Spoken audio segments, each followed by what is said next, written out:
আলোচিত content creator hero Alam নতুন করে তার তৃতীয় স্ত্রী রিয়া মনির বিরুদ্ধে বিস্ফোরক অভিযোগ এনেছেন।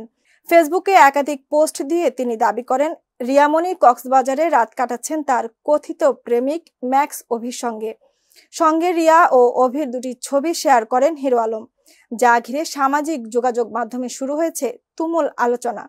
দীর্ঘদিন ধরেই হিরো আলম ও রিয়া মনির সম্পর্কে টানাপোড়েন প্রকাশ্যে চলে এসেছে। আলমের বাবার মৃত্যুর পর থেকে এই বিবাদ আরও স্পষ্ট হতে থাকে। একাধিকবার রিয়ার বিরুদ্ধে অভিযোগ তোলেন হিরো আলম, এমনকি থানায় মামলাও করেন। সেই মামলায় রিয়া মনিকে গ্রেফতার করা হলেও পরদিন জামিনে মুক্তি পান তিনি। এরপর কিছুদিন পরিস্থিতি স্বাভাবিক হয়।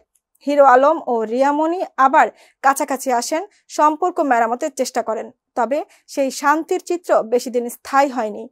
বুধবার মধ্যরাতে ফেসবুকে একটি পোস্ট দিয়ে আবারও সম্পর্কের অবনতির ইঙ্গিত দেন হিরো আলম। তিনি দাবি করেন, তার স্ত্রী রিয়া মনি বর্তমানে কক্সবাজারে অবস্থান করছেন এবং সেখানে হোটেলে অবস্থান করছেন কথিত প্রেমিক ম্যাক্স অভির সঙ্গে। এদিকে কক্সবাজারে যাওয়ার বিষয়টি স্বীকার করে রিয়া মনি গণমাধ্যমকে জানান, একটা কাজে কক্সবাজারে গিয়েছিলাম, তবে এখন ঢাকায় আছি। একই সঙ্গে তিনি বলেন, হিরো আলমের সঙ্গে সংসার করার মতো মানসিক অবস্থায় এখন আর নেই। সে আগের চেয়ে অনেক বেশি সমস্যা তৈরি করছে।